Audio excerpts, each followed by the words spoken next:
यूँ तो कृष्ण भगवान की कई गोपियाँ हुआ करती थी, लेकिन कृष्ण के प्रति मीरा के प्रेम के कुछ अलग ही मायने थे। मीराबाई भक्ति और प्रेम की एक ऐसी मिसाल मानी जाती है, जिन्होंने अपना पूरा जीवन कृष्ण दर्शन के लिए समर्पित कर दिया। आइए जानते हैं कैसी थी मीरा और कृष्ण की ये अनोखी प्रेम कथा। मीराबाई का जन्म सन 1498 में राजस्थान के एक राजपूत घराने में हुआ था। उनके पिता का नाम रतन सिंह और माता का नाम वीर कुमारी था। मीरा कृष्ण की बहुत बड़ी भक्त थी। जब वह 4 वर्ष की थी तब उन्होंने अपने घर के पास हो रहे एक विवाह को देखकर बेहद मासूमियत के साथ अपनी माँ से पूछा था कि प्यारी माँ, मेरा दूल्हा कौन होगा। मीरा के इस सवाल पर उनकी माँ ने मुस्कुराते हुए श्री कृष्ण की मूर्ति की तरफ इशारा करते हुए कहा था कि मेरी प्यारी मीरा, श्री कृष्ण तुम्हारे वर होंगे। जिसके बाद से ही मीरा श्री कृष्ण को अपना स्वामी मानकर उनके प्रेम में विलीन हो गई। कुछ समय बाद ही मीरा की मां का निधन हो गया था। जब मीरा बड़ी हुई तो उनके मन में ये विश्वास था कि श्री कृष्ण उनसे शादी करने जरूर आएंगे। मीरा बेहद खूबसूरत और स्वभाव की कोमल थी। वे बहुत सुरीली आवाज में गाना गाती थी। लेकिन मीरा की शादी मेवाड़ के महाराणा सांगा के पुत्र राणा सांगा से हुई।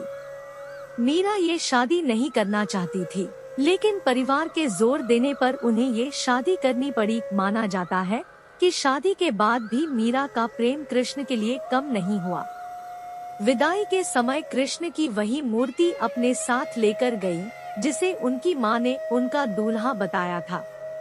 शादी के बाद मीरा ससुराल के कामकाज पूरे करने बाद रोजाना कृष्ण के मंदिर जाया करती थी। वहां जाकर वह श्री कृष्ण की मूर्ति की पूजा करती, उनके लिए मधुर आवाज में भजन गाती और नृत्य भी करती थी। मीरा का कृष्ण के लिए प्रेम उनकी ससुराल वालों को बिल्कुल पसंद नहीं था। उनकी सास ने उन्हें दुर्गा माँ की आराधना करने पर जोर दिया, क्योंकि उनके ससुराल वाले दुर्गा देवी में बेहद विश्वास रखते थे। लेकिन ससुराल वालों के श्री कृष्ण की आराधना से रोकने पर मीरा ने साफ कह दिया कि मैं पहले ही अपना जीवन कृष्ण के नाम कर चुकी हूँ। इसके बाद मीरा की ननद उदाबाई ने उन्हें बदनाम करने भी कोशिश की। उदाबाई ने अपने भाई राणा से कहा कि मीरा का किसी के साथ प्रेम संबंध है और उसने मीरा को उस व्यक्ति के साथ देखा है। ये सुनकर राणा बेहद क्रोधित हुए और आधी रात बहन उदाबाई के साथ मंदिर जा पहुँचे। मंदिर पहुंचकर उन्होंने मीरा को कृष्ण की मूर्ति के साथ अकेले ही बातें करते हुए देखा। ये देखने के बाद वह गुस्से से चिल्लाए कि मीरा, अपने जिस प्रेमी से तुम बातें कर रही हो उसे मेरे सामने लेकर आओ। इसके जवाब में मीरा कृष्ण की मूर्ति की ओर इशारा कर कहती है कि ये मेरे स्वामी हैं, इनसे मेरा विवाह हो गया है। ये सुनने के बाद राणा का दिल टूट जाता है, लेकिन फिर भी वह पूरी श्रद्धा से अपना पति धर्म निभाते हैं और आखिरी सांस तक मीरा का साथ देते हैं। मीरा का देवर विक्रमादित्य चित्तौड़गढ़ के नए राजा के रूप में चुना गया था। उनको कृष्ण के प्रति मीरा की भक्ति और लोगों के साथ मीरा का मेल जोल पसंद नहीं था। उन्होंने मीरा को मारने के लिए फूलों के हार की एक टोकरी भेजी, जिसके अंदर जहरीला सांप था। मीरा ने जैसे ही टोकरी खोलकर देखा तो उसमें कृष्ण की एक खूबसूरत मूर्ति फूलों के हार के साथ पाई। इसके अलावा विक्रमादित्य ने मीरा को मारने के लिए प्रसाद में भी जहर मिलाकर भेजा। मीरा जानती थी कि उस प्रसाद में जहर है, फिर भी मीरा ने वो जहरीला प्रसाद ग्रहण कर लिया, क्योंकि उन्हें विश्वास था कि कृष्ण जी उनको जहर से बचा लेंगे। जब मीरा को मारने की कोशिशें हद से ज्यादा बढ़ गई तो मीरा ने तुलसीदास को एक खत लिखकर उनसे उनकी राय मांगी। तुलसीदास ने जवाब में लिखा कि उन्हें त्याग दो जो तुम्हें नहीं समझ सकते हैं। भगवान के लिए प्रेम ही सच्चा प्रेम होता है, दूसरे रिश्ते झूठे और वक्ती होते हैं। मीरा का जीवन उस समय पूरी तरह बदल गया जब अकबर और तानसेन वेश बदलकर मीरा के गाने सुनने चित्तौड़गढ़ के मंदिर आ पहुँचे।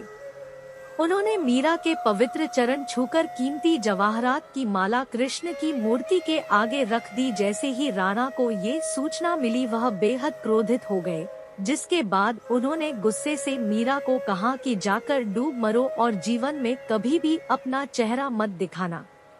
तुम्हारी वजह से मेरी और मेरे परिवार की बहुत बदनामी हो चुकी है।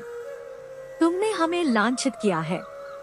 मीरा ने राणा की कही बातों का पालन किया और वह गोविंदा गिरधारी गोपाल जपतजपते कृष्ण के ख्यालों में नाचते गाते नदी की ओर बढ़ने लगी। जैसे ही मीरा ने नदी में कूदने की कोशिश की, पीछे से किसी ने उनके हाथ को थाम लिया और वह गिरने से बच गई। मीरा ने मुड़कर देखा तो अपने प्रेमी कृष्ण को पाया। कृष्ण को अपने पास देखकर मीरा को विश्वास नहीं हुआ और वह कृष्ण की गोद में बेहोश होकर गिर पड़ी।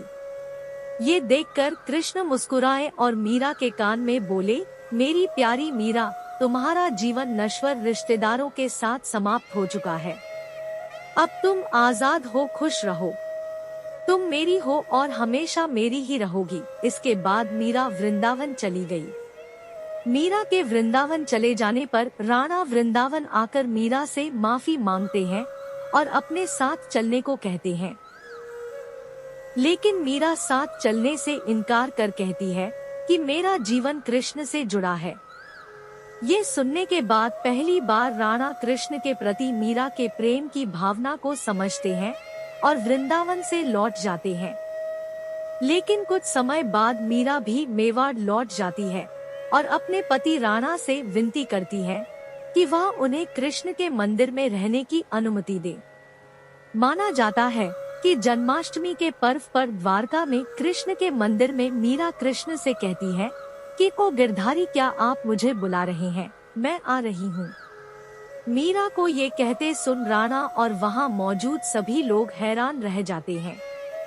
माना जाता है कि कृष्ण को पुकारते ही मीरा में एक तरह का प्रकाश उत्पन्न हुआ और मंदिर के कपाट खुद से बंद हो गए।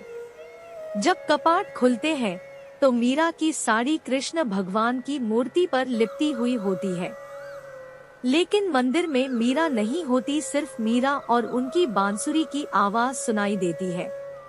माना जाता है कि मीरा कृष्ण की मूर्ति में ही समा गई थी। मीरा जैसी दीवानी कौन होगी? कृष्णा जैसा प्रेमी कौन होगा?